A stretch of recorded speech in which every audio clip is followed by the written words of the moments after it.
Buen día, vamos a comenzar. Bueno, esta segunda clase de hormigón vamos a reiterar algunos conceptos básicos que enunciamos en la presentación anterior. Caracterizamos al hormigón como un petro artificial o un petro reconstituido. Recuerdan que hablamos de que esa mezcla se activa por la presencia del cemento Portland, que es el aglomerante, que es el agente que es capaz de aglomerar o aglutinar las partículas de áridos disgregados, que son de distinto tamaño, como la arena y las gravas, en un único material resultante que caracterizamos como un petro artificial, ¿verdad? Un material que reproduce las características básicas de los petros naturales que conocemos y con ello también muchas de sus propiedades. El hormigón es un material que por su origen es heterogéneo porque en él coexisten en la fase de hormigón plástico las tres fases de la materia. Tenemos materiales granulares sólidos, como ser el cemento Portland, la arena, la grava. Tenemos líquidos, que es el agua y otros elementos líquidos que se pueden incorporar a la fórmula, como por ejemplo los aditivos. Y tenemos al aire, que es un componente involuntario que queda capturado dentro de la mezcla cuando justamente integramos todos los componentes. Si siempre va a quedar una cantidad remanente de aire, que es lo que denominamos aire ocluido. También dijimos que históricamente, para obras de pequeño porte y no de demasiada exigencia desde el punto de vista estructural en cuanto a las resistencias a obtener, empíricamente se difundió mucho esta receta básica de confección de hormigón, que son 3 partes en volumen de piedra, pedregullo, 2 partes en volumen de arena, 1 parte de cemento Portland, más una cantidad indeterminada de agua. O sea, en la fórmula 321 ustedes no van a ver que mencione una cantidad específica de agua a incorporar. Y esto obedece a varios factores. Primero, que no siempre utilizamos el hormigón con la misma consistencia, o sea, no siempre utilizamos hormigón igualmente líquido o igualmente seco, de acuerdo al uso que vayamos a hacer con ese hormigón. Entonces, variando la cantidad de agua, podemos obtener hormigón más seco o hormigón más blando o más líquido, ¿se entiende? Eso es uno de los factores. Y el otro factor es que, bueno, justamente esa cantidad de agua no responde a estas partes en volumen, o sea, puede ser 0,5, 0,6, 0,4 sería con respecto a cada parte de esta dosificación, pero como decíamos, no es una cantidad precisa, no es una cantidad exacta. Y entre otras cosas también porque la cantidad de agua que yo tengo que agregar con el balde depende de cuánta agua acarrean los áridos. O sea, si nosotros vamos a dosificar hormigón una mañana como la de hoy, en la cual en la obra nosotros tenemos los áridos acopiados a cielo abierto, ¿no? Hay una pila de arena, hay una pila de pedregullo. Si ustedes van a tomar una pila un balde de arena de esa pila, ¿cómo se imagina que está la arena en la mañana de hoy? Está empapada. O sea, ese hormigón que preparamos con esos áridos, hoy va a necesitar mucho menos agua que una tarde de verano, ¿no? En la cual hace 15 días que no llueve y el árido no solo que está seco, sino que está caliente, ¿no? Y me va a demandar mucho, mucho más agua de la que demandaría ese hormigón hoy. ¿Se entiende? Entonces, por eso, en la receta básica del hormigón nos falta un componente importantísimo que es el agua. ¿Tá? Esto justamente deriva, de este factor, deriva la cierta imprecisión de esta fórmula, ¿no? Y que también mencionamos la clase pasada que es muy importante la cantidad de agua que yo agrego a la mezcla. ¿Por qué? Porque va a determinar, entre otras cosas, la cantidad de vacíos resultante cuando esa agua se evapore. ¿Me explico? Los hormigones que tienen más agua incorporada van a tener más huecos cuando esa agua se evapore en el hormigón en estado endurecido. ¿Está claro? Y eso, como ustedes comprenderán, va a incidir de forma importante en la resistencia, y no solamente en la resistencia mecánica, sino en lo que es la durabilidad de ese hormigón, por cuanto un hormigón más poroso va a ser más permeable, ¿verdad? Va a facilitar la corrosión de armaduras, va a facilitar la permeabilidad, va a facilitar el agrietamiento, etc. Bien, sigamos adelante. Hablamos que había distintas formas de dosificar el hormigón, que podíamos hacerlo, como mencionábamos recién, a pie de obra para obras pequeñas o en las cuales no se requieren resistencias importantes, pero en la medida que las obras aumentan su importancia, requieren hormigones de mayor resistencia o de mayor calidad, ¿se entiende? De mayor seguridad en cuanto a los resultados que voy a obtener, o de mayor volumen. Piensen ustedes, cuando están haciendo una obra de mediano o de gran porte, se requieren grandes volúmenes de hormigón, ¿no? Y si yo lo tengo que...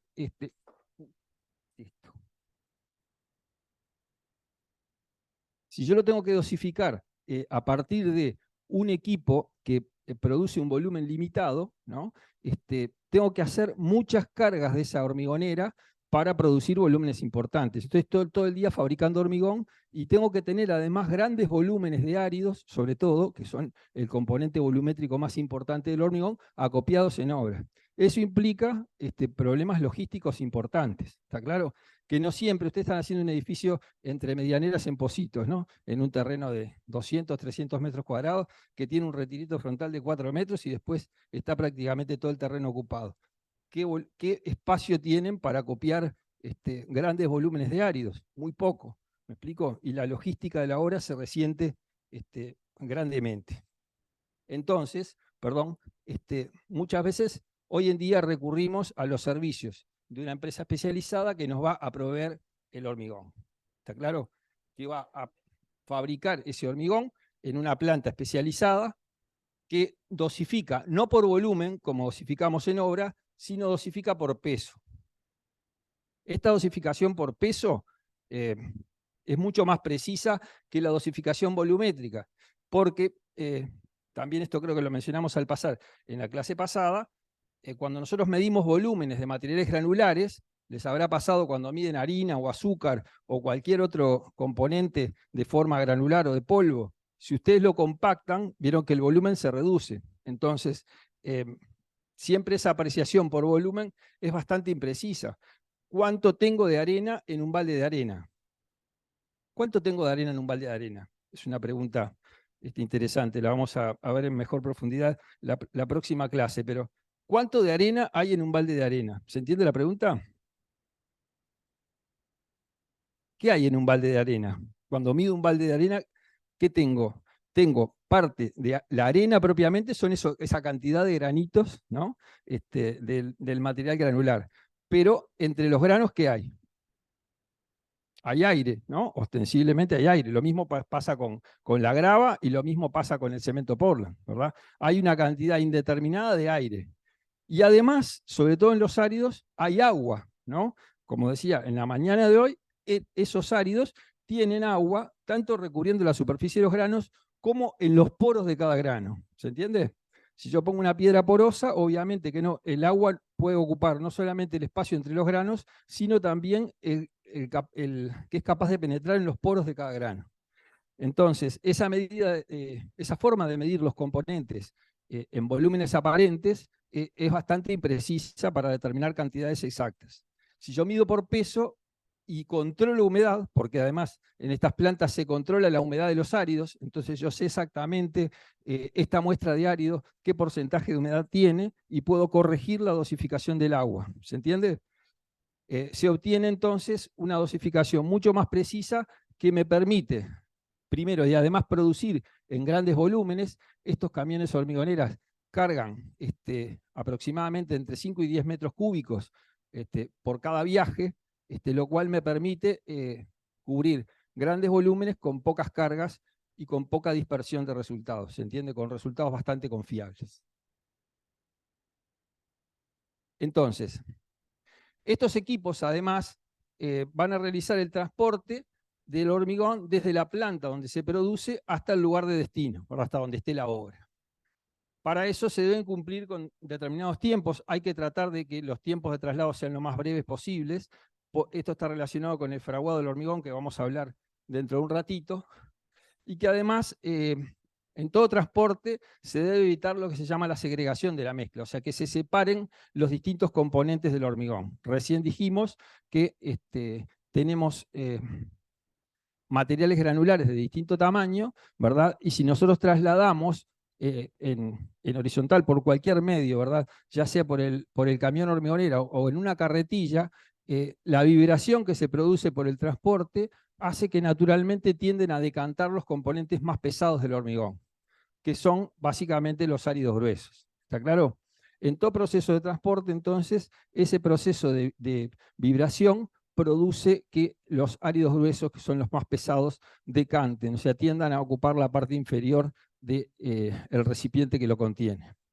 Entonces, si ustedes observan, estos camiones hormigoneras, cuando van circulando por la ciudad cargados, lo que van haciendo es agitando la cuba. Vieron que va moviendo lentamente la cuba para que esos materiales se mantengan mezclados de forma homogénea. ¿Está claro? Y evitar la decantación. Y en todo proceso de transporte hay que tratar de minimizar lo que es la deshidratación, o sea que el agua que contiene la mezcla se evapore rápidamente. En la cuba del camión esto se mantiene relativamente controlado, pero bueno, hay que tener en cuenta que muchas veces es una práctica también bastante extendida en obra, que se prepara una carga de la hormigonera, se vuelca en el piso y después se carga por lo general en carretillas para transportarla. En ese proceso, si lo hacemos al rayo del sol, una tarde de verano, como decíamos, se favorece la evaporación del agua y, por tanto, esa mezcla va a tender a secarse naturalmente. O sea, el hormigón lo podemos transportar por medios manuales, a través de una carretilla o de esta especie de carretilla adaptada que se llama carro chino, que permite volcarlo muy fácilmente y tiene ganchos para izarlo, o sea, para transportarlo en vertical, o estos mini tolvas o llamados cubilotes también, que tienen una compuerta en la parte inferior, o sea, se cargan por la parte superior, es como una especie de tronco cono que contiene el hormigón fresco, tiene una compuerta en la parte inferior para volcarlo y tiene ganchos para izarlo con una grúa y transportarlo en vertical. Pero hoy en día, eso para el hormigón producido en obra, ¿no? Pero hoy en día, como les decíamos, como se ha extendido la práctica de comprar el hormigón suministrado por una planta de fabricación de hormigón fresco, eh, tenemos estos equipos que nos traen el hormigón hasta la obra y ahí podemos hacer dos cosas, o volcarlo en el piso o a través de estos conductos, hacerlo llegar, por ejemplo, a algún lugar próximo, si tengo que llenar una platea a nivel planta baja o lo que sea, volcarlo directamente, o eventualmente transportarlo en horizontal o en vertical a través de un equipo de bombeo. Acá ven el mixer, la parte de atrás del mixer, que está volcando a través de este conducto en este recipiente que está asociado a una bomba que a través de esta cañería lo va a llevar hasta el punto donde lo voy a utilizar. ¿Se entiende? Entonces, con eso puedo transportar el hormigón, tanto en horizontal como en vertical. ¿Está claro?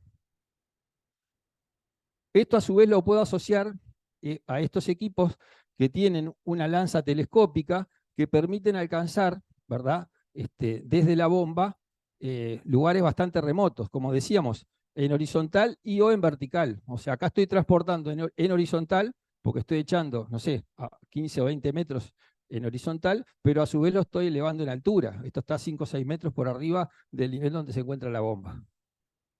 Esto es una facilidad bastante interesante. Hasta hace unos pocos años, para abastecer un edificio en altura, había que poner una cañería fija, ¿verdad? Para bombear a través de esa cañería que se iba levantando conforme el edificio iba avanzando. Pero hoy en día, para edificios hoy ya hay equipos de estos para alimentar un edificio de 10 pisos sin cañería fija, o sea, solamente con el equipo de la bomba.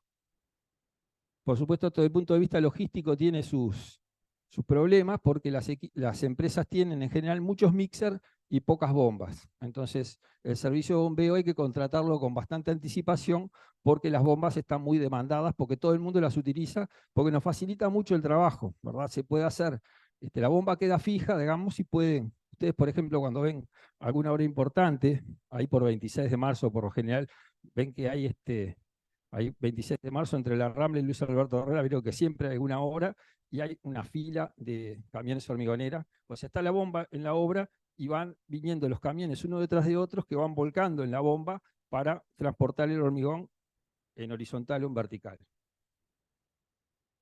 Pero como les decía, estos equipos son muy costosos y no hay demasiada cantidad, por lo cual la agenda de la bomba es todo un tema, hay que contratarla con bastante anticipación. Bien, yendo a otro aspecto, vamos a hablar de la importancia de la compactación del hormigón fresco, ¿no? ¿Cuál es el objetivo que vamos a buscar en la puesta en los moldes de ese hormigón fresco? Que esa mezcla de componentes eh, quede con un mínimo de volumen de huecos resultante, ¿está claro? Cuando yo voy a volcar en el molde, tengo que tratar de asegurarme por todos los medios de eliminar al mínimo el aire que queda atrapado entre las partículas. O sea, lograr compactar lo más posible esa mezcla de componentes. ¿Está claro? Que quede reducido al mínimo la cantidad de aire resultante, que es lo que llamamos el aire ocluido. Ese aire ocluido nunca es despreciable, o sea, habitualmente una mezcla de hormigón corriente puede tener en el entorno de un 1% del volumen como aire ocluido resultante, pero que si no lo compactáramos quedaría bastante más, ¿se entiende? O sea, en un metro cúbico, el 1% de 1000 litros son 10 litros, o sea, en un metro cúbico de hormigón hay 10 litros de aire como mínimo habitualmente. ¿Está claro? No lo vemos, pero ahí está el aire, que es lo que queda, digamos, atrapado entre las partículas, aun cuando hayamos compactado eficientemente.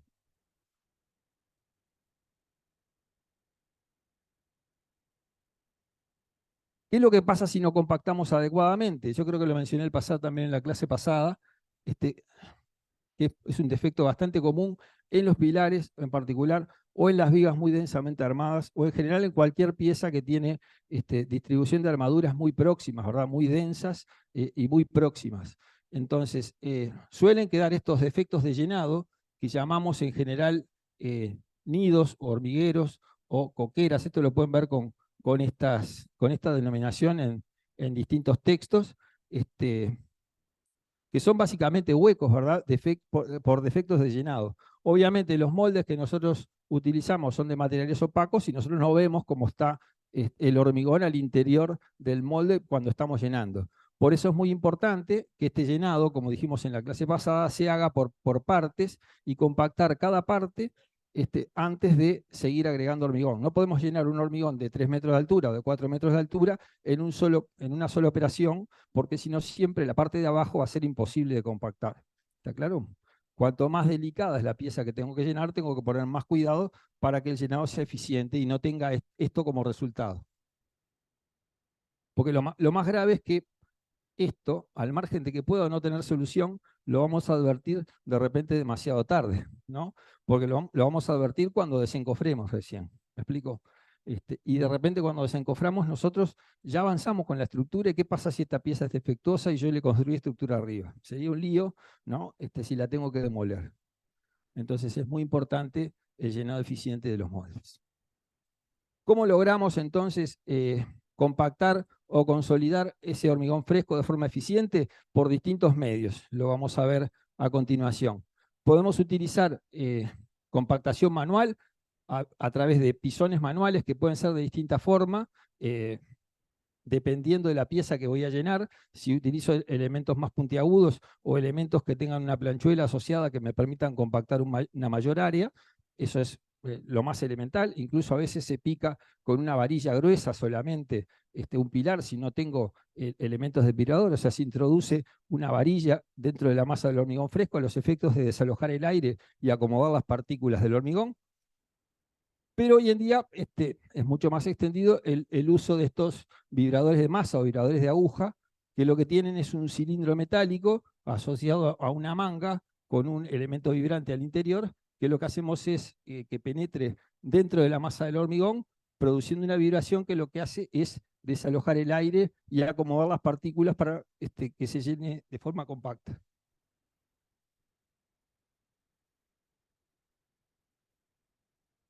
Dependiendo del elemento que vamos a compactar, podemos utilizar también elementos vibradores de superficie, ¿no?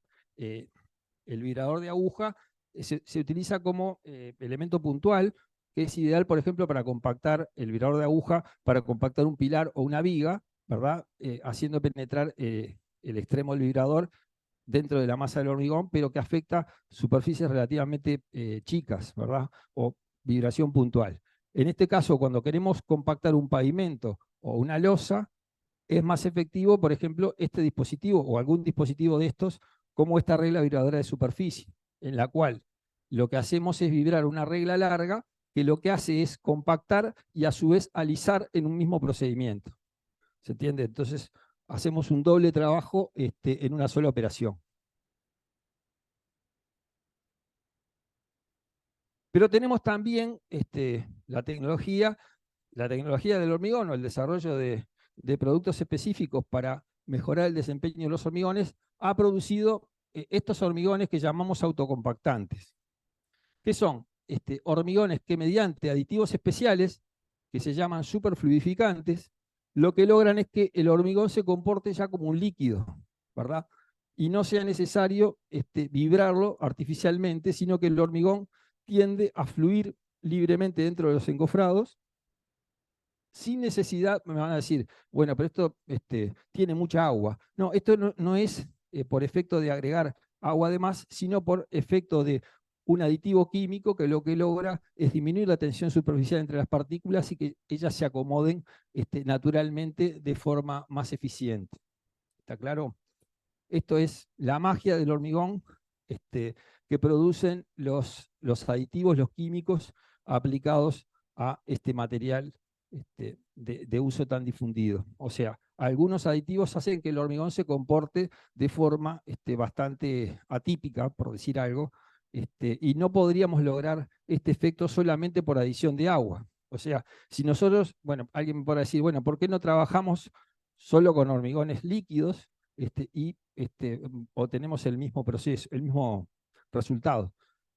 ¿Cuál sería el efecto de agregar agua de más en un hormigón? Además de que me van a quedar muchos huecos, de que se van a separar los componentes finos de los componentes gruesos, ¿no? Un hormigón con exceso de agua lo que va a pasar es que se me segregan los áridos gruesos. Me van a quedar los áridos gruesos separados de los componentes finos, básicamente la nata de cemento y agua y el árido fino. ¿Está claro? Que no se produce con el aditivo superfluidificante. O sea, la idea es que el hormigón fluya, pero que no se separen los componentes gruesos de los componentes finos, si no tenemos un material heterogéneo. ¿Se entendió hasta acá? Este curso vamos a compactar, eh, hablando de compactación, vamos a compactar las clases de hormigón a 4, por lo cual tengo que ir un poco rápido, porque vamos a hacer una actividad previo al primer parcial, les adelanto ya, que va a ser el jueves próximo. No, el de la semana que viene vamos a hacer una actividad de muestra de materiales y una actividad específica de la cual vamos a hablar en las próximas clases. Pero digo, vamos a hacer solamente 4 clases de hormigón. Las 5 presentaciones que están en EVA las vamos a compactar en 4 clases acá. Así que voy a tener que ir un poquito más rápido de lo habitual. De todas formas, les pido por favor que me paren si hay algo que no se entiende. Voy a ver si no tengo mensajes en el Zoom. Bien, seguimos. Bueno, vamos a hablar a continuación de lo que es el fraguado del hormigón. El fraguado es un proceso por el cual la mezcla pasa de esa consistencia pastosa, plástica, ¿verdad?, que se produce cuando mezclamos los componentes con el agua, ese material amorfo, empieza una transición hacia el estado rígido, ¿verdad?, hacia el estado endurecido, que es en el que conocemos al hormigón, ¿verdad? Y cuando el hormigón adquiere las propiedades resistentes, ¿no? Ese es un proceso gradual y paulatino, no es que endurece instantáneamente, sino que es un proceso gradual, es un proceso de cristalización gradual o de aumento de resistencia o aumento de rigidez, que es gradual y paulatino y depende de una cantidad de factores que vamos a enunciar. Como cualquier reacción química, entre otras cosas, está condicionada, por ejemplo, por la temperatura, ¿no? Entonces, si tengo temperaturas mayores, ese fraguado se va a producir de forma más rápida. Si tengo temperaturas muy bajas, ese proceso químico se va a enlentecer y va a endurecer de forma más lenta. Entonces ahí recuerden que componente activo, el responsable de que esa mezcla se endurezca, obviamente es el cemento Portland, ¿verdad? Es el que produce la magia de aglomerar las partículas, y esas reacciones físico-químicas del cemento con el agua, el cemento se activa con el agua, ¿verdad? Mientras no lo activo, si yo mantengo el cemento Portland seco, estivado, guardado en un galpón en condiciones de humedad adecuadas, ese cemento me va a durar muchas semanas, pero si toma contacto con el agua, ahí se activa el fraguado. Por eso es muy importante en qué condiciones almaceno el cemento. Si yo lo tengo, por ejemplo, en un galpón, en un piso que se humedece o que corre agua o que está en contacto con la tierra, ¿verdad? Un día como el de hoy, cuando lo voy a agarrar, la bolsa es una piedra, ¿no? ¿Por qué? Porque fraguó espontáneamente el cemento con la humedad del ambiente o con la humedad del suelo o lo que fuera. ¿Me explico? Entonces, por eso siempre hay que estivar o guardar el cemento en condiciones secas para que no se produzca esa hidratación espontánea, ¿verdad? Que va a hacer que ese Portland ya parcialmente fraguado no alcance nunca la resistencia final que podía haber alcanzado en condiciones normales.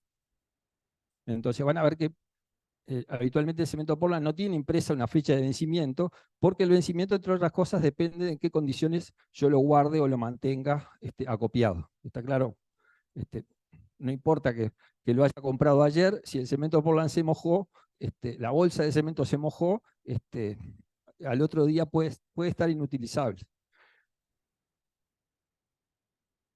Entonces, habitualmente los distintos cementos pueden tener distintas propiedades, entre otras la velocidad de fraguado. Eso depende básicamente de la química, de los componentes químicos del cemento Portland, algunos de los cuales son responsables de la velocidad de fraguado. Entonces, hay algunos cementos que fraguan un poco más rápido y otros que fraguan un poco más lento, y eso depende de su composición química específica, que a su vez depende de la materia prima, de la temperatura de cocción, de la finura de molienda, de muchas cosas.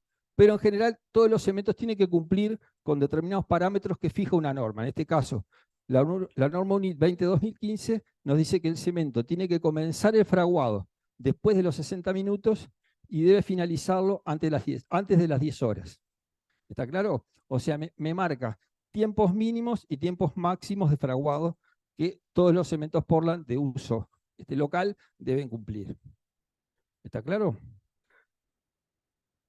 Entonces, en general, la mayoría de los cementos comienzan a fraguar entre las 2 y las 4 horas después de que los hidratamos y finalizan el fraguado entre 5 y 8 horas después. O sea, cumpliendo la norma, pero tenemos esa ventana entre 2 y 5 o 6 horas, vamos a poner en términos gruesos, desde que comienza hasta que finaliza el fraguado.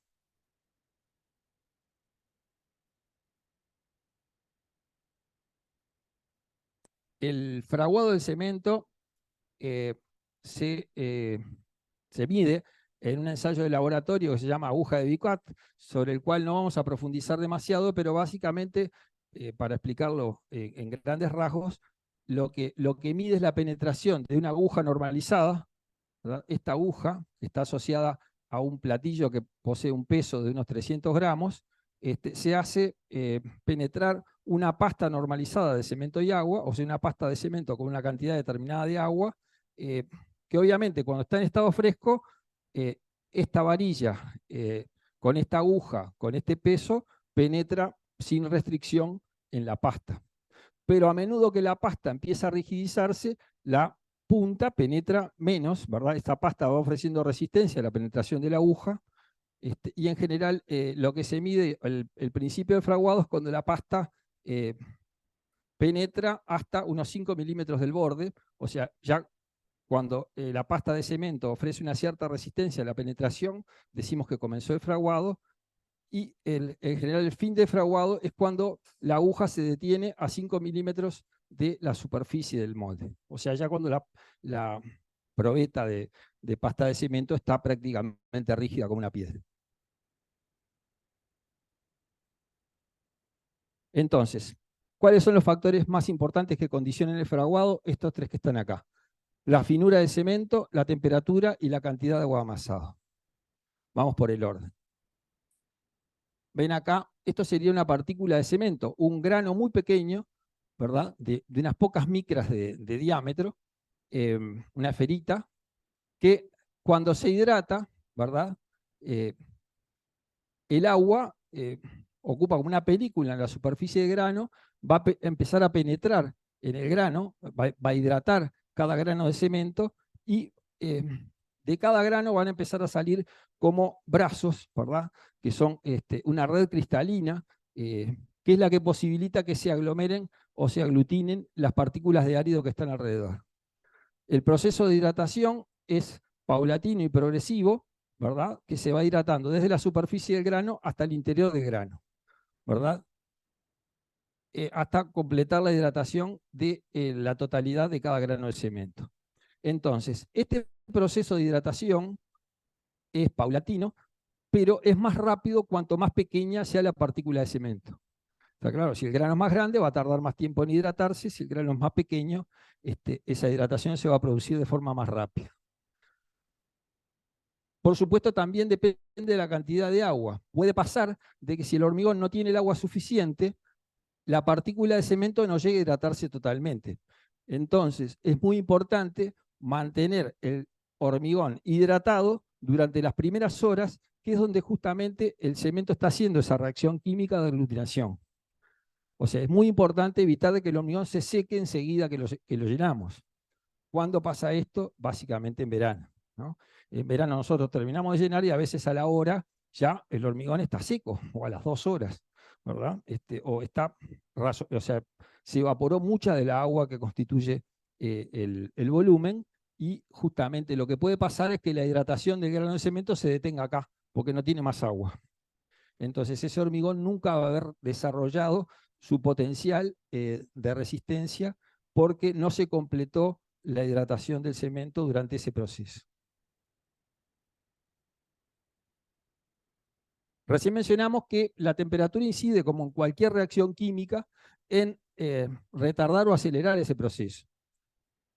Aumento de temperatura va a implicar que ese fraguado va a ser más rápido, más explosivo. En cambio, las temperaturas muy bajas van a retardar o en algunos casos inhibir el fraguado. Y en tercer lugar, la cantidad de agua amasado. O sea, con menos cantidad de agua el fraguado va a ser más rápido, o sea, la pasta se va a rigidizar más rápidamente, y si tiene agua en exceso, el fraguado se va a demorar, porque se va a tener que evaporar el agua para que el hormigón termine de rigidizar. ¿Está bien? Entonces, estos son condicionantes básicas de los tiempos de fraguado, por lo cual no podemos hablar siempre de tiempos exactos, sino que dependemos de condiciones ambientales, de condiciones del cemento y de la cantidad de agua que agreguemos a la mezcla para determinar esos tiempos de fraguado. Vamos a profundizar en algunas consideraciones acerca de precauciones para cuando tenemos hormigonado en tiempo frío o en tiempo caluroso.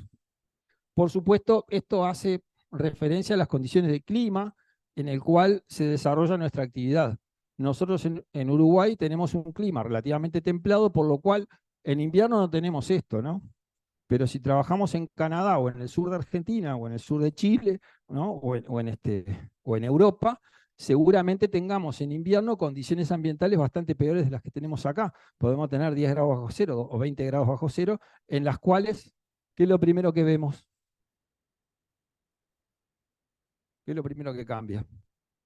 Que en vez de tener 4 o 5 grados, tengamos menos 10. El estado del agua, ¿no? Eso es un problema con el cual tenemos que lidiar, porque el agua se congela, ¿verdad? Entonces, ahí, entre otras cosas, podremos utilizar aditivos anticongelantes, ¿no? Algo. Bueno, tenemos una interferencia de audio. Por favor, si hay alguien con el micrófono abierto en el Zoom, les pedimos que lo silencien. Gracias. Decíamos entonces que este es un factor ambiental bien crítico, ¿verdad? ¿Qué pasa además cuando el agua se congela?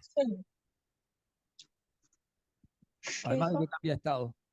Se expande, aumenta su volumen. Cuando el agua, no sé qué es. Por favor, a ver si hay alguien que está en el Zoom, si podemos silenciar al estudiante que está activo el audio, gracias. Entonces, ¿qué problema puede ser que el agua se expanda? ¿Cuál sería el problema? ¿Alguien se imagina?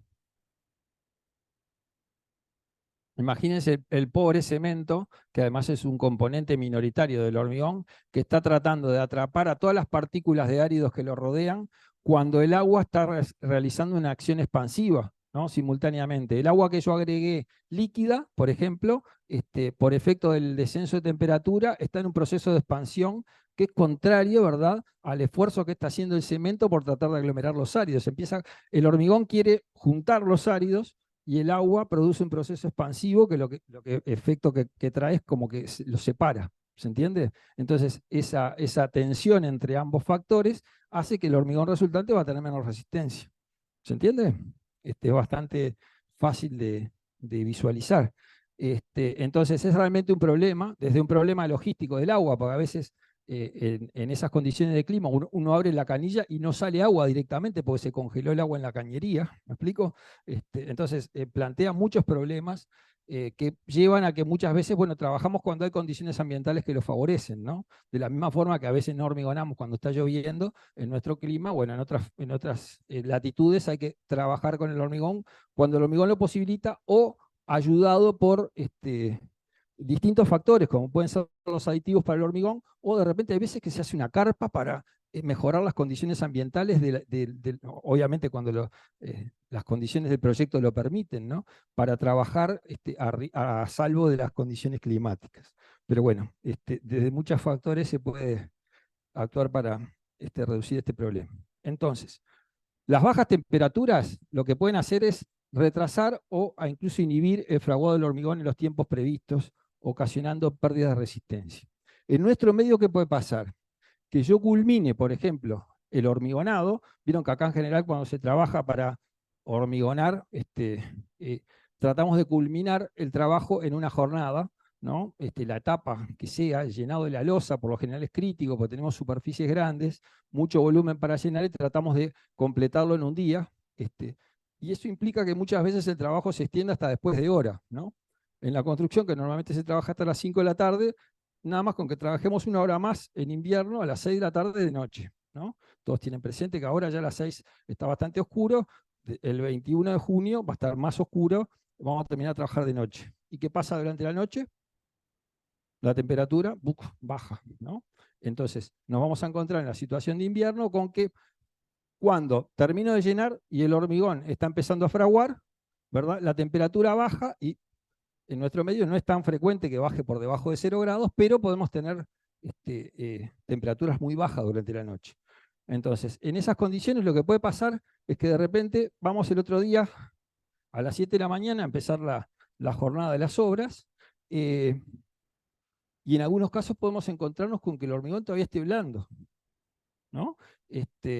Bueno, porque terminamos de llenar muy tarde, porque de noche hizo mucho frío, o por lo que fuera, o por la suma de varios factores, de repente al otro día todavía el hormigón no terminó de endurecer, lo cual es una rareza, ¿está claro? Porque ya pasaron más de 10 horas, o algo así, de la finalización de fraguado. Eso puede darse por condiciones ambientales. ¿Qué va a pasar? ¿Ese hormigón no va a fraguar nunca? No. Seguramente cuando empiece a levantar la temperatura, el hormigón al cabo de unas horas más va a consolidar el fraguado y va a terminar de endurecer. Pero lo que es casi seguro es que ese hormigón no va a llegar a la resistencia nominal a la cual podía haber llegado si hubiera fraguado en condiciones normales. ¿Se entiende? De alguna forma, ese factor puede haber menguado o afectado su resistencia. Entonces, bueno, en estos casos, lo que hay que hacer es, cuando tenemos condiciones de clima que hacen prever que vamos a tener situaciones como estas, se pueden generar coberturas superficiales sobre el hormigón para retener, o sea, disminuir ese choque térmico, ¿verdad?, de temperaturas muy bajas con la masa del hormigón, o incluso, otra característica que vamos a profundizar en la próxima clase, es que el fraguado del cemento es una reacción exotérmica, o sea que libera calor. Entonces nosotros, mediante coberturas superficiales, lo que podemos lograr es retener parte del calor de hidratación del cemento, ¿verdad?, de ese calor que emana el cemento cuando está fraguando, y amortiguar la diferencia de temperatura con un ambiente muy frío. Entonces, una cobertura superficial de una lámina plástica o de materiales vegetales o lo que fuera, puede ser efectiva para contrarrestar este factor. En cambio, lo que es bastante más común de ver en nuestro medio, y en la cual muchas veces como arquitectos estamos omisos en tomar las acciones necesarias cuando este factor es totalmente previsible y nos pasa en todas las obras, es las condiciones de hormigonado a tiempo caluroso, ¿no? Todos tenemos, acá hay veranos bastante exigentes, con temperaturas superiores a los 30 grados, 30 y pico grados, que pueden orillar los 40 grados en muchas localidades. Muchas veces, además de la temperatura del aire, intervienen también otros factores que se suman, ¿no? Una cosa es la temperatura del aire, pero otra es la exposición al sol combinada con la temperatura del aire. O sea, si tengo sol, sol radiante a pleno en mediodía, ese sol me agrega, que me eleva la temperatura del hormigón. Podemos combinarlo con baja humedad relativa ambiente, ¿verdad? Que favorece la evaporación, y le podemos sumar viento, la presencia del viento. ¿El viento qué hace? De la misma forma que seca la ropa, me seca también la superficie del hormigón. Si yo sumo esos 4 factores, lo que puedo tener en verano es una evaporación brusca, violenta del agua de amasado. ¿Está claro? Y que ese hormigón se rigidice muy rápidamente. A veces en un par de horas vemos que el hormigón está totalmente seco, y visualmente a veces detectamos que empieza a agrietarse. O sea, el agua se evaporó tan rápidamente que el volumen se acortó antes de que el cemento pudiera darle rigidez a la masa, y eso determina la presencia de grietas que son visibles a simple vista, ¿verdad? Eso revela de que no tuvimos los cuidados suficientes para que el hormigón pueda desarrollarse de forma adecuada. Entonces, cuando el agua se evapora muy rápidamente, el cemento no termina de hidratarse, y eso también va en contra de la resistencia.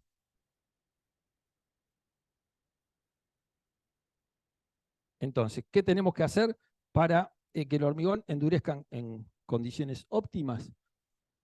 Tomar las acciones de lo que se llama curado para reponer la pérdida de agua por evaporación o prevenir que esa evaporación sea mínima, ¿verdad? Vamos a hacer acciones de curado sobre el hormigón después de la puesta en obra para controlar la forma de que el agua se evapora de la mezcla de hormigón.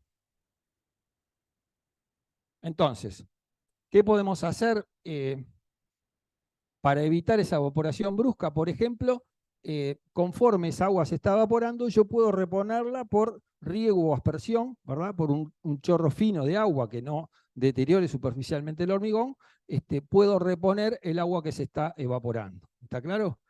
Y puedo a su vez cubrirlo con películas plásticas, un film de polietileno nomás, llamamos nylon corrientemente, sobre la superficie, hace que cuando el agua se quiere evaporar, choca contra esa barrera impermeable y gotea hacia abajo. Eso hace que voy a tener que regarlo menos, porque la propia agua que está exudando el hormigón la retiene esa película, y gotea hacia abajo, manteniendo esa superficie hidratada. ¿Se entiende?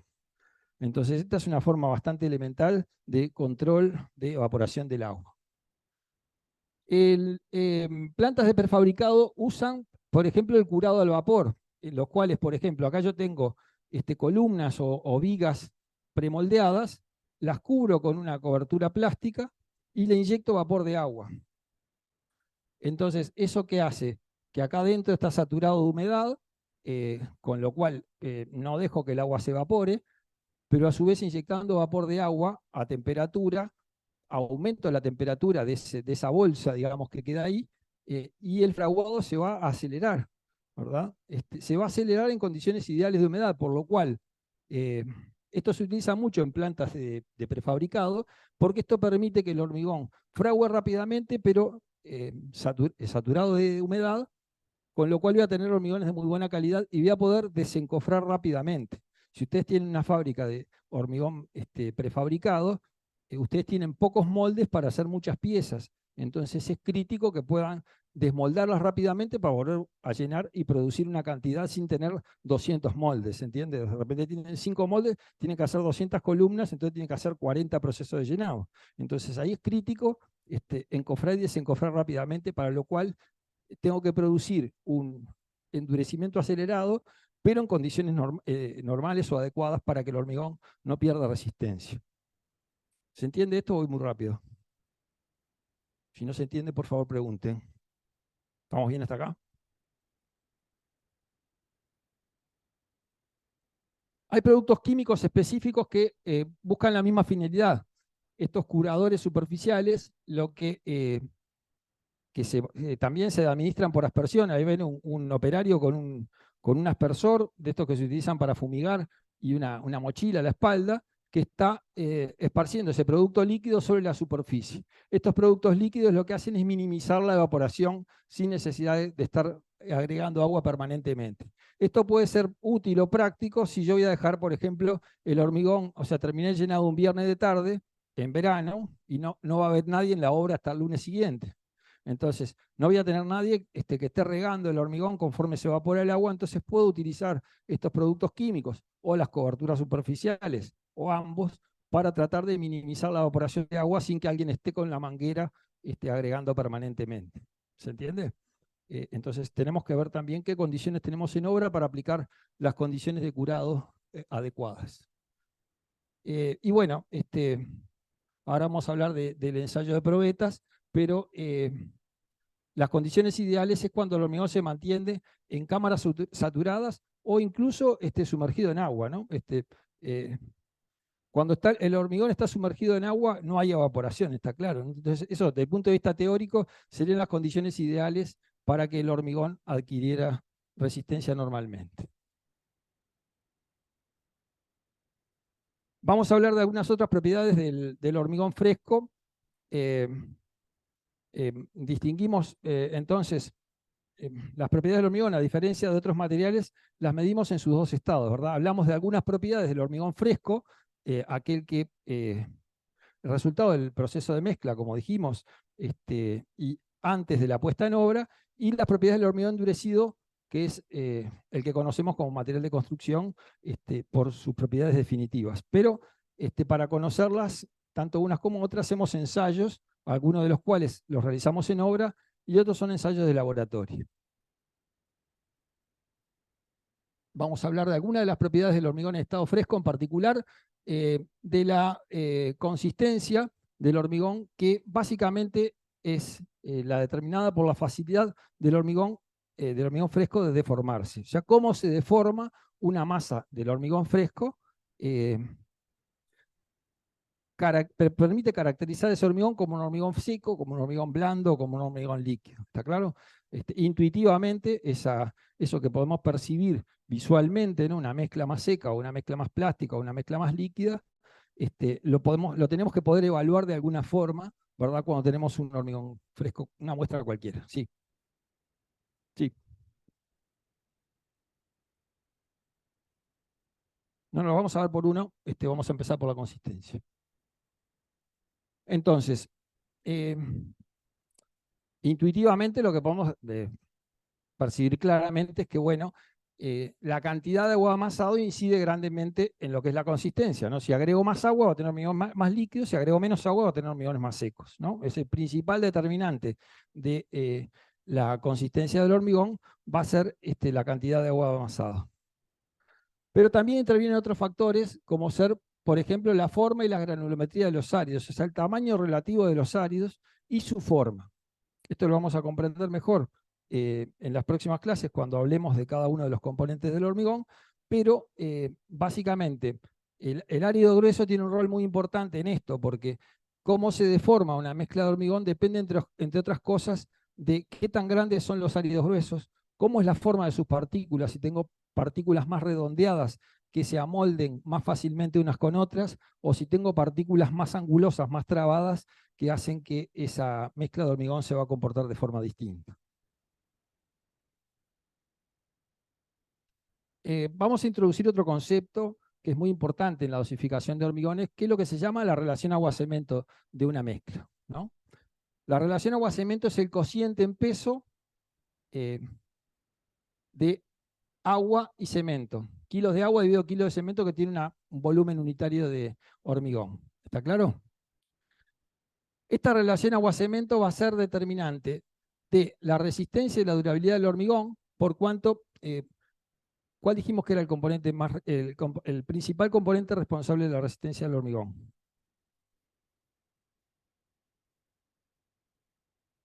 ¿Cuál es? Dígalo. El principal responsable de la resistencia al hormigón es el... ¿Quién? De los componentes básicos. ¿Quién es el que posibilita la resistencia? ¿No se entendió? Empezamos de vuelta con la clase pasada. A ver, ¿quién es el que posibilita que haya una piedra en la dosificación del hormigón? ¿No? ¿No hay? El cemento. ¿No? El componente activo, el que produce el endurecimiento, es el cemento. A mayor cantidad relativa de cemento, vamos a tener mayor resistencia. ¿Se entiende? Entonces, si la resistencia depende, ahora lo relativizamos eso, porque dijimos no necesariamente la cantidad de cemento, sino depende de la relación agua-cemento. ¿Por qué se produce esto? Porque explicamos que si agrego agua en exceso, ¿verdad? Cuando se evapore el agua, me va a quedar huecos. Entonces, puedo neutralizar, si se quiere, el efecto benéfico del cemento si agrego agua de más. ¿Se entiende el concepto? Entonces, en la relación agua-cemento, va a ser más exigente cuanto menor sea la relación agua-cemento. El cemento es el denominador de la ecuación. O sea, un hormigón de menor relación agua-cemento va a ser un hormigón de mayor calidad esperable. ¿Por qué? Porque mantengo bajo el numerador del agua. Explico, si yo agrego agua de más, voy a tener una relación agua-cemento más alta y es esperable una menor resistencia. ¿Se entiende? Son inversamente proporcionales. Relación agua-cemento y resistencia. ¿Se entendió? ¿O vamos de vuelta? O sea, en la relación agua-cemento, el cemento, que como dije recién, es el principal responsable de la resistencia del hormigón, está en el denominador de esa fórmula. Entonces, un hormigón con menor cantidad relativa de agua, ¿verdad? Va a ser una relación agua-cemento más baja, que va a ser, cuando es esperable, una mayor resistencia. ¿Está claro? Lo que tenemos que tratar de evitar son relaciones agua-cemento muy altas, o en otras palabras, agregar agua en exceso a la dosificación que vaya en detrimento de la resistencia. ¿Está claro? Pero también la relación agua-cemento me condiciona grandemente lo que es la consistencia del hormigón. Si aumenta el numerador de la ecuación, o sea, aumenta la cantidad de agua, voy a tener hormigones más blandos necesariamente, ¿no? Agrego agua, ablando el hormigón. Tengo hormigones que se deforman más fácilmente y que en algunos casos facilitan la puesta en obra. Ahora lo vamos a explicar. Entonces, a mayor agua-cemento, menor resistencia, y a menor agua-cemento, mayor resistencia. Relación indirecta de relación agua-cemento con la resistencia del hormigón. Estamos hablando de resistencia a la compresión. Acá lo ven gráficamente lo que pasa cuando tenemos relación agua-cemento alta, o sea, cantidad relativa de agua alta. Los granos de cemento se van a espaciar, se van a distanciar unas de otras, por lo tanto se diluye también el efecto aglomerante. En cambio, con relaciones agua-cemento bajas o con poca cantidad de agua, las partículas de cemento están más próximas y eso permite que la acción de aglomeración sea más eficaz. ¿Se entiende gráficamente esto? Eso está asociado también con factores que condicionan la durabilidad, ¿verdad? Como dijimos también, hormigones en los cuales sucede esto van a ser hormigones cuando se evapore el agua por exceso de agua en la dosificación, van a ser hormigones más porosos, más permeables y en los cuales vamos a tener menor durabilidad porque se van a facilitar los ataques químicos que pueden afectar tanto al hormigón como al acero que está asociado a ese hormigón. Y además voy a tener alta porosidad y alta permeabilidad. A la inversa, con baja relación agua-cemento, alta durabilidad, baja permeabilidad. Ahí tienen un link de profundización si eso no se entiende.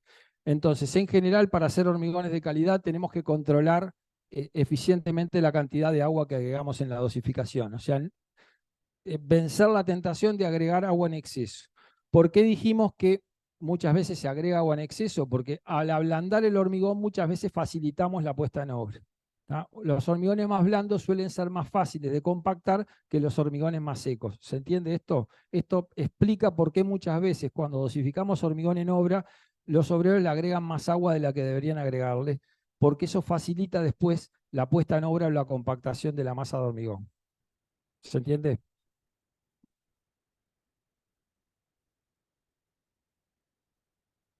Pero también para determinar la consistencia, hoy en día eh, este factor está fuertemente condicionado por la presencia de aditivos. ¿Ah? Mediante aditivos químicos nosotros podemos lograr ablandar la masa del hormigón sin agregar agua en exceso, ¿verdad? Estos aditivos que habitualmente se administran de forma líquida, con volúmenes muy pequeños, producen cambios físicos muy importantes en lo que es la masa de hormigón fresco. ¿Está claro? Entonces podemos ablandar una mezcla de hormigón. Este es un concepto muy importante. Podemos ablandar un hormigón sin necesariamente agregar agua en exceso, que es lo que es tóxico o perjudicial para el hormigón. ¿Se entendió esto? Ahí existen una cantidad de aditivos que llamamos plastificantes que se utilizan hace décadas en la industria del hormigón y aditivos de última generación que llamamos superfluidificantes, que son los que producen el hormigón autocompactante del cual hablamos recién. ¿Está claro? Los hormigones autocompactantes son, al día de hoy, no son un estándar de mercado, son una solución bastante más cara que un hormigón convencional y que no utilizamos.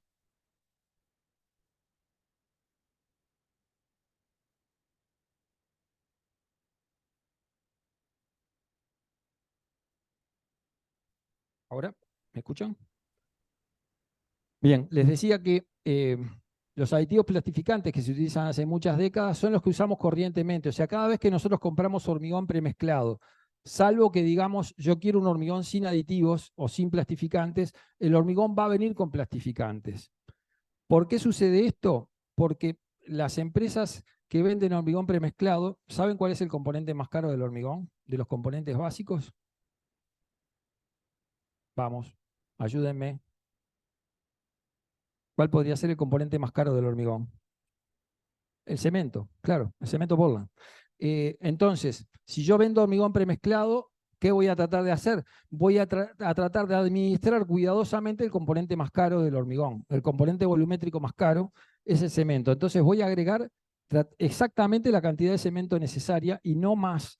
O sea, no le voy a agregar exceso de agua porque si no voy a neutralizar el efecto del cemento. Entonces, utilizan el plastificante como una forma también de producir económicamente un hormigón resistente. ¿Se entiende? Con el aditivo plastificante puedo utilizar poca agua en la dosificación y una cantidad mínima de cemento a los efectos de tener un beneficio, ¿no? Si no, me va a resultar más barato producir el hormigón en obra. Entonces, en general, una cosa que hay que tener en cuenta es que muchas veces la planta de hormigón premezclado me suministra un hormigón que tiene menos cemento Portland del que tendría que fabricar yo en la obra para obtener una resistencia equivalente. ¿Está claro? Pero eso lo hacen gracias a los aditivos químicos. Y me van a decir, y bueno, ¿por qué no podemos utilizar nosotros los aditivos químicos en la obra? Es válido. ¿Lo podemos utilizar? Sí lo podemos utilizar. ¿Cuál es el problema? Que la administración de los aditivos, si yo no tengo un control estricto de la dosificación, como les decía, con cantidades muy pequeñas del aditivo, modifico mucho las propiedades. Entonces tengo que tener una dosificación muy cuidadosa. De repente, si tengo que agregar 8 mililitros o 14 mililitros en una preparación de la hormigonera, yo no siempre tengo los elementos de medición adecuados, o tengo que poner 2 tapitas de esto y puse una o puse 3, y me cambia totalmente las propiedades del producto. Entonces, muchas veces lo que pasa es que no tenemos las condiciones de control en obra, no tenemos un laboratorio, sino tenemos un medio oficial que está cargando con el balde a ojo las cosas, y no tenemos forma de controlar la administración cuidadosa o exacta de algún material específico. ¿Está claro? Pero sí podríamos utilizar aditivos en obra, lo cual no es demasiado frecuente. Los aditivos superfluidificantes, como dijimos, son de última generación, transforman ese hormigón en bastante más caro. Hoy en día es una tecnología que produce hormigones bastante más caros que los hormigones convencionales y que no utilizamos en todos los casos. ¿Está claro? Entonces, podemos obtener consistencias más blandas o más fluidas sin necesariamente incrementar la cantidad de agua. Para medir la consistencia hay distintos ensayos. El ensayo más popular y en el cual nos vamos a tener un poco es el ensayo que llamamos de cono de Abrams. El ensayo de cono es un ensayo muy sencillo en el cual utilizamos un molde tronco cónico, ven un cono truncado, que le falta la punta, que tiene dimensiones normalizadas, 10 centímetros de boca, 20 centímetros de base y 30 centímetros de altura. Es un molde metálico, tiene un par de manijas para tomarlo y levantarlo y un par de aletas en la parte inferior para pisarlo para que no se mueva cuando estamos llenando el molde. Debemos trabajar, la norma lo indica, sobre una superficie plana, nivelada y que no sea absorbente. ¿Tá? En general se pone alguna chapa en la parte inferior que no esté con pendiente para que no falsee los resultados del ensayo y que esté suficientemente plana para que el molde apoye convenientemente. Entonces ahí ven gráficamente cómo se llena ese molde. Se llena en 3 capas de aproximadamente 1/3 de la altura, o sea 10 centímetros, compactando cada una de esas capas con una varilla, que dice la norma, tiene que ser una varilla de 16 milímetros, punta redondeada y 60 centímetros de largo, con 25 golpes, ¿verdad? Con 25, picando 25 veces cada tercio, llenando el tercio superior hasta completar el llenado total del molde. Cuando se completa el llenado del molde, se enrasa en la parte superior y simplemente lo que vamos a hacer es demoldar o levantar el cono, ¿verdad? Después que lo llenamos. Y lo que vamos a medir es el descenso o el asiento o el asentamiento que produce esa masa de hormigón fresco respecto a la altura original. O sea, si el molde tenía 30 centímetros y cuando lo desmoldamos esto bajó 5 centímetros, bueno, ese es el asentamiento en el cono de Abrams. Por supuesto, si el hormigón es más seco, ¿cómo va a ser el asentamiento? ¿Más chico o más grande? Más chico, ¿no? Y si el hormigón es más líquido, lo que va a pasar es cuando lo desmolde, una sopa se va a explayar casi totalmente. ¿Está claro? A ver, nunca utilizamos hormigones consistencia sopa dosificados en hora, ¿no? Está claro que si utilizamos superfluidos van a tener a atender esa condición de que fluyen, pero en hormigones normales no utilizamos hormigones con esa consistencia habitualmente. Entonces, medimos el descenso del hormigón fresco respecto a la probeta original y ahí vamos a ir a una tablita que nos dice, en función del asentamiento, cómo es la consistencia. Está claro, tenemos consistencias secas con asentamientos menores y la medida que aumenta la consistencia es plástica, blanda, fluida o líquida. ¿Está claro? De acuerdo al asiento, en esta tablita correlacionamos asentamiento con consistencia. Entonces, básicamente, la consistencia es la facilidad de una masa de hormigón fresco de deformarse y depende básicamente de la cantidad relativa de agua que tenga la mezcla. A mayor relación agua-cemento o mayor cantidad relativa de agua, vamos a tener hormigones más blandos que verifican un mayor asentamiento en el ensayo de cono. ¿Estamos bien hasta acá? Pero observen lo que pasa en esta gráfica. Ven acá, acá tienen las distintas probetitas. Acá tenemos un hormigón desmoldado con asentamiento 0, acá con asentamiento 1, 3, 4,5, 6, 7,5, 9, 10. O sea, vieron hormigones cada vez más blandos, ¿no? En los cuales, bueno, acá si agregamos más agua, ¿no? Mayor cantidad de agua agregada, me determina mayor asentamiento, o sea, mayor descenso, pero la resistencia va en picada, ¿no? En paralelo con esa disminución de la consistencia o mayor asentamiento, hormigones más blandos, agregando más agua, lo que tengo es que se me desploma la resistencia mecánica. En particular la resistencia a la compresión, los valores me van a ir bajando dramáticamente. Entonces, por eso es una muy mala idea ablandar el hormigón agregándole agua en exceso. Si en lugar de esto utilizamos aditivos, o sea, no modificamos la relación agua-cemento y utilizamos aditivos, podemos obtener hormigones más blandos sin afectar la resistencia. ¿Está claro? Esto vale para modificación de relación agua-cemento, influencia de un exceso de agua en la consistencia y en la resistencia del hormigón. ¿Está bien? Entonces, no es una buena idea agregar agua en exceso para ablandar un hormigón. Vamos a pasar rápidamente esta parte. Hay otros ensayos de laboratorio que se utilizan, por ejemplo, cuando tengo hormigones demasiado secos que no se deforman naturalmente en el cono, me da siempre consistencia seca, pero igualmente me puede resultar necesario determinar cómo es su consistencia. Entonces, por ejemplo, existe este ensayo que se llama la mesa de sacudidas, que es un ensayo de laboratorio. Este no lo puedo hacer en obra, lo tengo que hacer en laboratorio. En el cual utilizamos una probeta que parece un molde de torta, una probeta troncocónica que tiene 12,5 centímetros de altura, ¿verdad? Es más bajito, tiene una boca de 17 y una base de 25 centímetros. ¿Qué es lo que vamos a hacer? A través de una manivela o a través de un motor, esta foto está sacada del Hermit, de un libro viejo de texto que utilizamos todos cuando éramos estudiantes. Antes se hacía con una manivela, que lo que producía es un efecto de vibración en la mesa, una especie de levantamiento y caída de la mesa, que provocaba que esa masa de hormigón fresco se empezaba a explayar, ¿verdad? Se empezaba a aumentar el diámetro. Hoy en día esos equipos están asociados a un motor que produce esa vibración, que es una frecuencia de un golpe por segundo durante 15 segundos desde una altura de caída de media pulgada o 1,25 cm. Entonces, lo que va a pasar es que esa torta de hormigón fresco se va como a explayar, se va como a deformar, y entonces ahí vamos a medir cuánto se expandió respecto al diámetro original.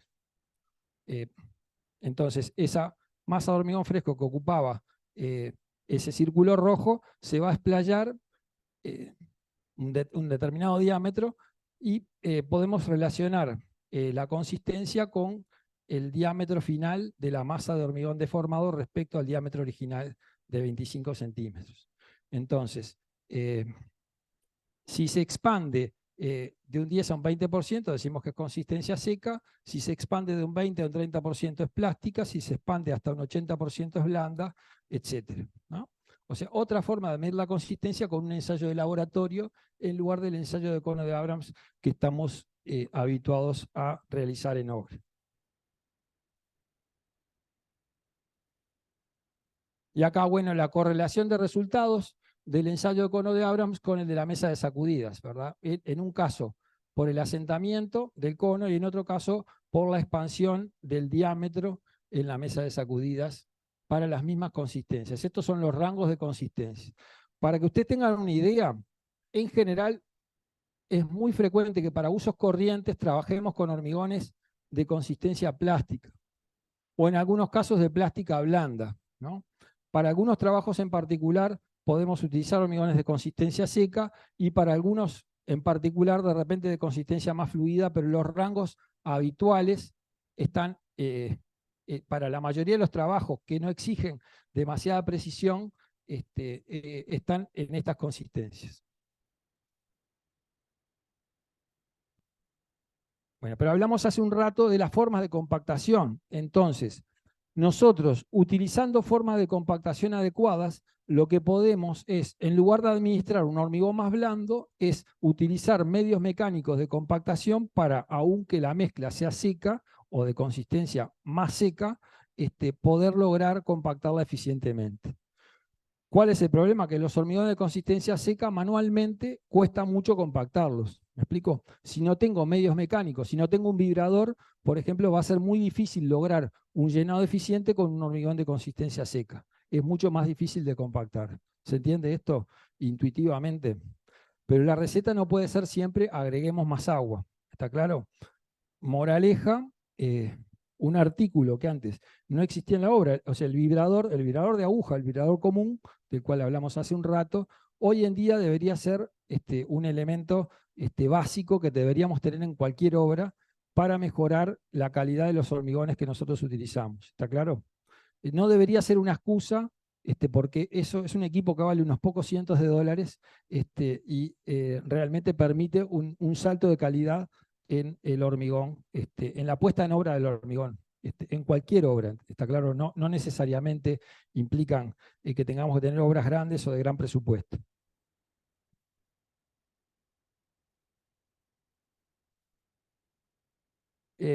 Entonces, cuanto más seca sea la consistencia del hormigón, obviamente voy a tener que utilizar medios más sofisticados o más eficientes para lograr la compactación adecuada, ¿no? Si tengo hormigones de consistencia blanda o fluida, por supuesto que va a ser mucho más fácil de compactar el hormigón. Por eso el hormigón que llamamos autocompactante, que dijimos que se producía con aditivos especiales, y es un hormigón mucho más caro, no necesita de vibrado, ¿tá? No necesita de medios de compactación porque por su propia consistencia el hormigón fluye, se transporta, se comporta prácticamente como un líquido, ¿está claro? Pero esa no es una característica de los hormigones convencionales sin aditivos, ¿está claro? Entonces tenemos que resistir la tentación de agregar agua en exceso al hormigón para lograr una compactación adecuada. Utilizar los medios mecánicos que sean necesarios para compactar eficientemente el hormigón. Esto es lo que mencionábamos recién, ¿no? Esta es una masa de hormigón autocompactante que volcamos sobre el suelo, ¿verdad? El asentamiento en el cono nos daría 25 centímetros o 28 centímetros. No se mide así el asentamiento, lo vamos a ver en la última clase, si nos da el tiempo, vamos a hablar de cómo medimos la consistencia de hormigones superfluidos. O sea, se comporta casi como una sopa. Pero una cosa importante que ustedes ven la textura que tiene esto en la superficie. ¿Qué es lo que da esta textura? Básicamente, ¿qué son estos chichones que tiene acá esta masa de hormigón deformado? Áridos gruesos. El árido grueso, ¿no? ¿Y qué quiere decir esto? Tengo áridos gruesos acá en la punta, que el hormigón no se segregó. O sea, si yo hago un hormigón líquido sin aditivo, lo que me va a pasar es que el árido grueso me va a quedar acá en el medio, y acá lo que va a llegar va a ser solamente los componentes finos. ¿Está claro? O sea, acá ven que ustedes, la masa de hormigón se deformó notablemente, pero los áridos gruesos se mantienen en toda la superficie. O sea, el hormigón se mantiene mezclado de forma homogénea. Eso se logra solamente con ese tipo de aditivos. Hay un concepto asociado al tema de la consistencia, que es el de la trabajabilidad o docilidad del hormigón, que básicamente es la aptitud para ser amasado y posicionado en una hora determinada o para un trabajo determinado. O sea, yo dije recién que habitualmente los hormigones más blandos son más fáciles de volcar en los moldes y de compactar adecuadamente. Eso dije habitualmente, no dije siempre. ¿Por qué? ¿Se les ocurre alguna situación en la cual yo utilizo un hormigón blando que sea difícil de llenar o de volcar o de compactar? ¿Siempre un hormigón más blando va a ser más trabajable?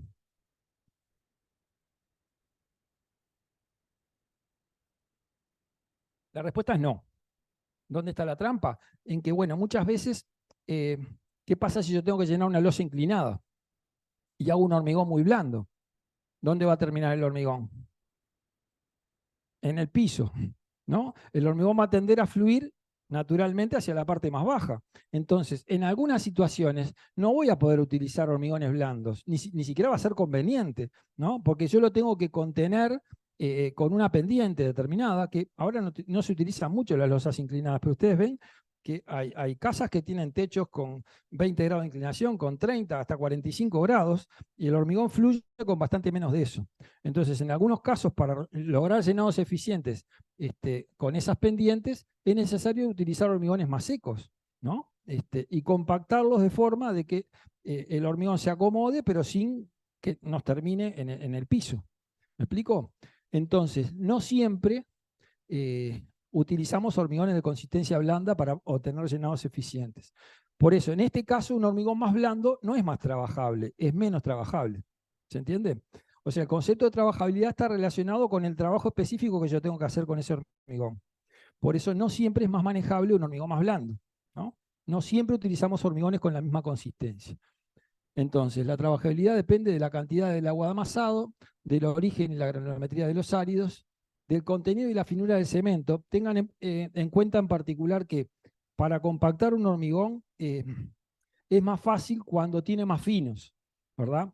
Porque en cierta medida los áridos gruesos son los que se oponen a el acomodamiento de las partículas. Los más difíciles de acomodar son los áridos gruesos. En cambio, los finos permiten que las partículas entre sí se acomoden más fácilmente. Pero ¿qué pasa? Cuanto más contenido de finos, ¿por qué el hormigón es 3-2-1 y 2-3-1? Y no 2-3-1. Porque es mayor cantidad de piedra que de arena. Si decimos que es más trabajable o más dócil, un hormigón con más finos. Bueno, eso lo vamos a descubrir en una de las próximas clases, donde veamos que cuanto más pequeño es el grano, tengo más superficie para aglomerar y entonces me llevaría más cantidad de cemento ese hormigón, ¿verdad? Entonces por eso utilizamos más cantidad relativa de piedra que de arena en la mezcla. Bueno, y finalmente el empleo de aditivos, ¿no? Los plastificantes o los fluidificantes modifican la consistencia y pueden favorecer la trabajabilidad de ese hormigón para una obra determinada. Entonces, factores que tenemos que considerar, como dijimos, la forma y la disposición de las piezas que tenemos que llenar, la accesibilidad que tenga en función de las armaduras, ¿no? La densidad de las armaduras, ¿no? En esta losa no va a ser igualmente homogénea todas las condiciones de llenado. Cuando tengo esta viga, que tengo una zona en particular que está muy densamente armada, me voy a tener que detener para lograr un llenado eficiente acá. O qué pasa cuando tengo situaciones como esta, que no son admisibles claramente, ¿no? Ustedes se podrán dar cuenta de que por acá no cuela ningún hormigón, ¿no? No cuela la piedra como para recubrir totalmente la superficie de las barras. Cuando tenemos distribución de armaduras de este tipo, tenemos que ir básicamente a poner esa armadura en más de una capa, ¿no? Separar, no ponerlas todas en el mismo plano, sino ponerlas en dos capas para permitir de que los áridos gruesos puedan colar entre las barras y recubrir totalmente la superficie del acero. ¿Está claro? Tenemos que evaluar qué medios de compactación tenemos disponibles en obra para determinar la consistencia del hormigón, lo que hablábamos recién, ¿no? Yo tengo que saber que si utilizo un hormigón de consistencia más seca, necesito un vibrador para llenar eficientemente el molde, si no me va a quedar necesariamente con nidos o con coquedas o con oquedades el hormigón resultante. Y cuanto más exigente sea la pieza que tengo que llenar, más importante será compactar adecuadamente por medios mecánicos.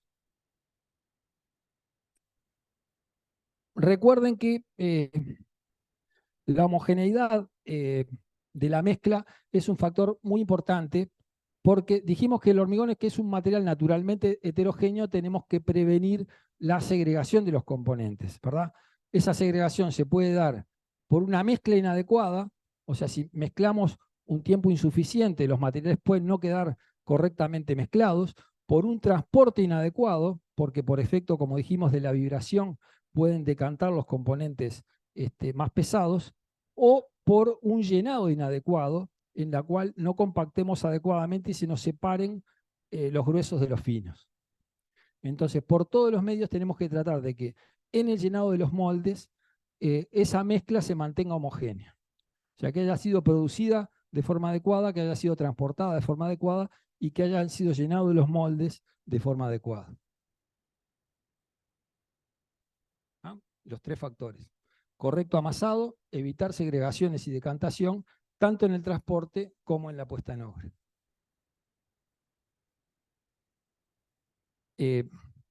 Pueden pasar los dos factores. Si yo lleno sin compactar, en muchos casos, y tengo distribución de armaduras muy compleja, me puede pasar de que los áridos gruesos me queden arriba y me impidan el llenado de las capas posteriores, por lo cual me queda con oquedades. Pero me puede también pasar que con exceso de vibración que se produzca, por ejemplo, tanto en el acarreo como en el llenado, los componentes gruesos se me vayan al fondo y me queden los finos arriba. O sea, los dos son un problema, ¿no? Que me queden los áridos gruesos arriba y no haya logrado colar eficientemente hacia el fondo, o que hayan decantado excesivamente y que queden todos los áridos gruesos en el fondo. ¿Está claro? Bien. Finalmente, alguna consideración respecto a la masa específica o la densidad del hormigón, que básicamente lo que establece es el índice de uniformidad del hormigón fresco en el transcurso de la obra. O sea, es una forma de controlar que la calidad en la producción de hormigón sea uniforme. O sea, si dosifico el hormigón siempre igual, la verificación de lo que es la masa unitaria o la densidad debería ser siempre la misma, debería ser constante y se utilice siempre la misma dosificación. O sea, es una forma indirecta de controlar que la dosificación es correcta cuando tengo que hacer N procesos de producción. ¿Está claro? Por lo general, el hormigón tiene una densidad de un rango de 2.200 a 2.400 kilos por metro cúbico, similar a la de los pétreos más duros o más densos, como el granito o el basalto, ¿no? Y eso, bueno, es una característica eh, que determinan fuertemente los áridos que nosotros empleamos para confeccionar hormigones. Con otros áridos puede variar la densidad, en particular si utilizo áridos menos densos, obviamente vamos a tener densidades menores.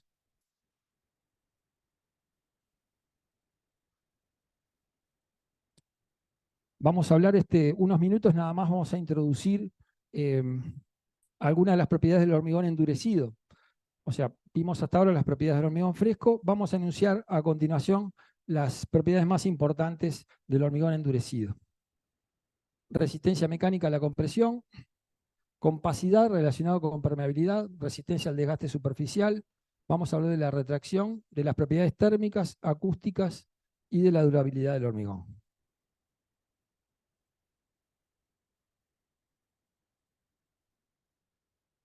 Bueno, la resistencia a la compresión es la propiedad reina del hormigón, o sea, la propiedad más importante por la cual utilizamos este material en lo que es la confección de estructuras, en particular en nuestro medio, donde es el material por excelencia que utilizamos en la mayoría de nuestras obras.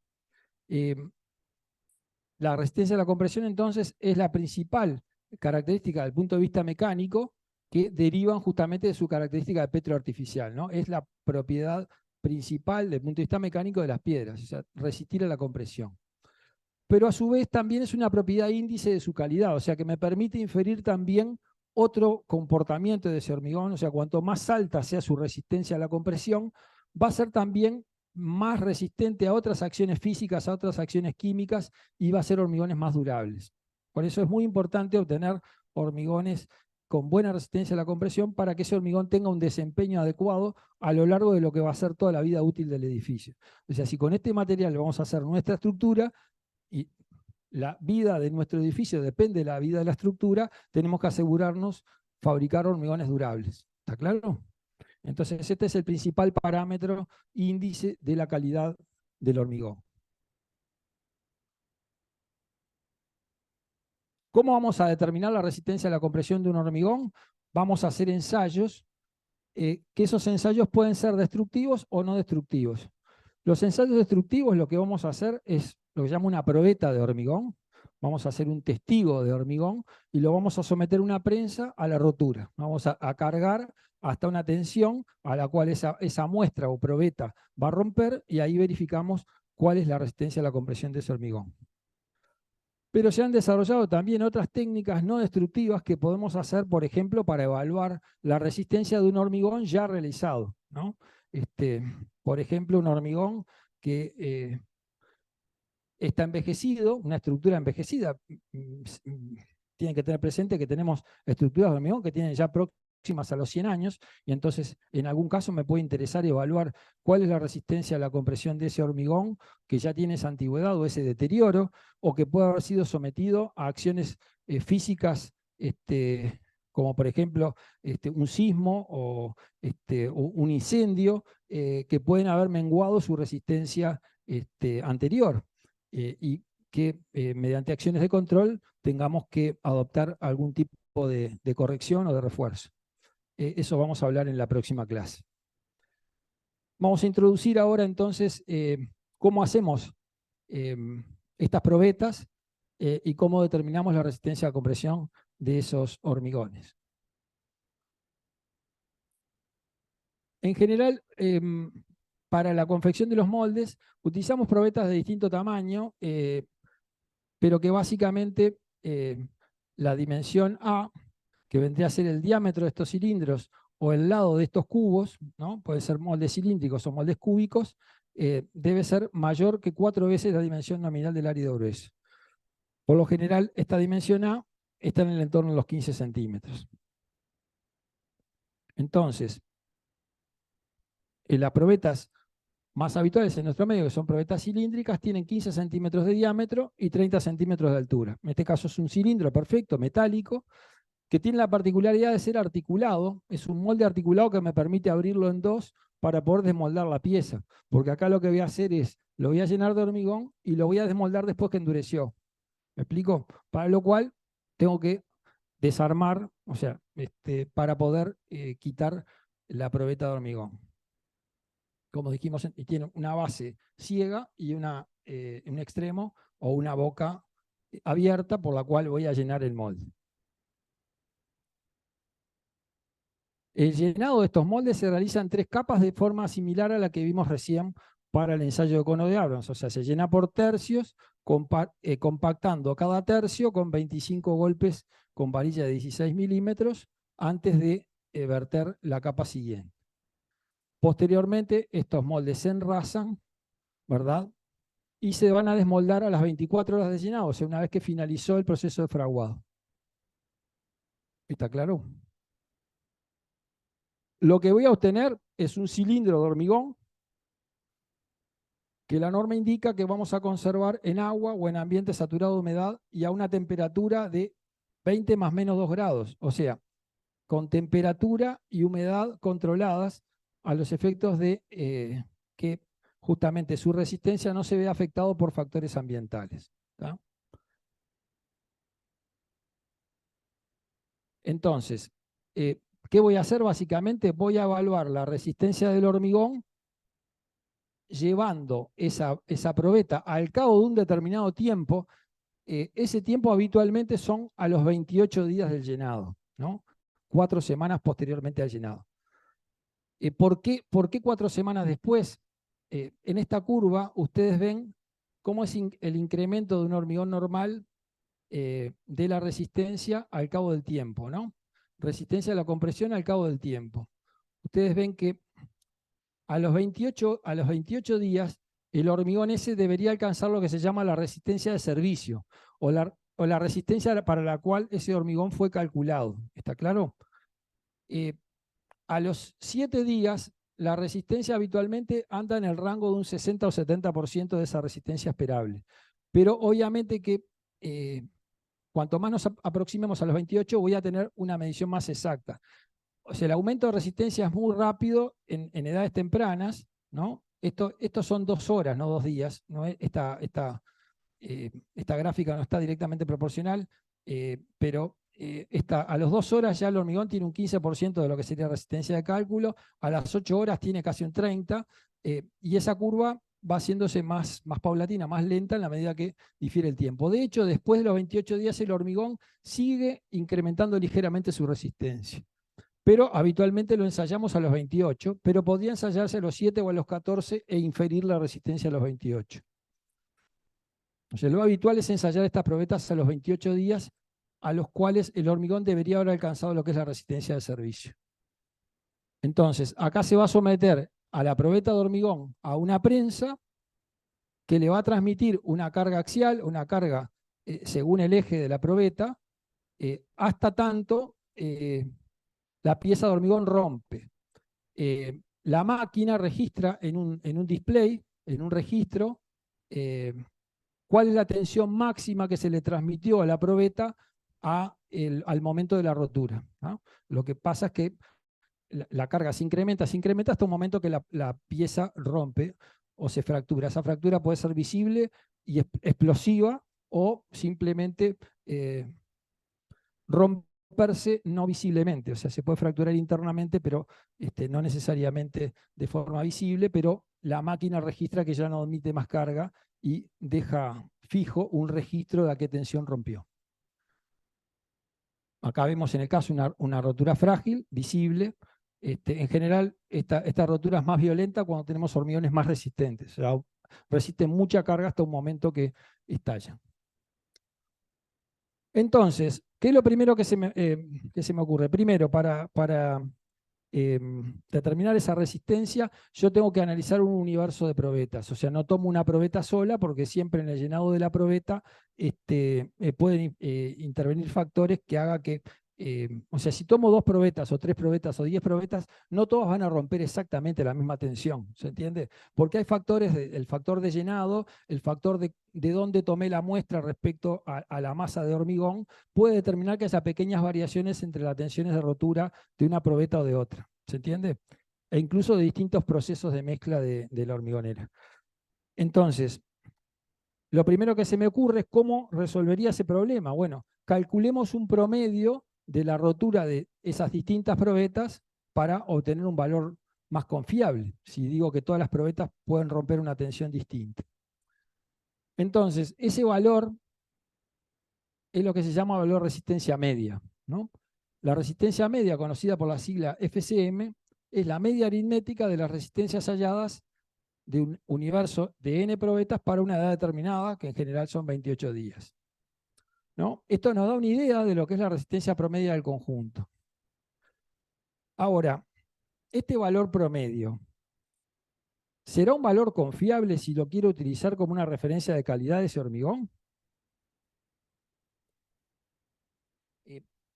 Siempre los promedios son, o pueden ser engañosos, ¿no? Es como el cuento aquel de que, bueno, fulano tiene 2 autos y el vecino no tiene ninguno, en promedio tienen un auto cada uno.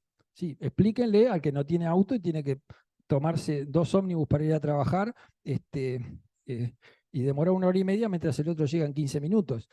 O sea, los promedios pueden esconder realidades muy distintas, ¿no? El ingreso promedio, la talla promedio, el peso promedio, ¿no? En realidad me puede decir mucho o me puede decir poco de un universo de casos.